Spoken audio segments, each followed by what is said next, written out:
लागे है बिजली बाली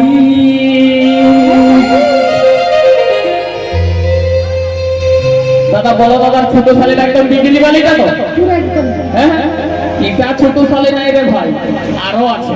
একটু যদি হাতের তালি হয় তবে চারে চারে আসবে তোরে লাগাই লাগাই আসছে বড় দাদার ছোট সালে আরে দেখলে লাগে বিজলি বালি বড় দাদার ছোট সালি আরে দেখলে লাগে বিজলি বালি ও দাদার মাছলি সালি এটা মাছলি সালি তারে ভাই একদম চিংড়ি মাছের রকম ঘুরে যাচ্ছে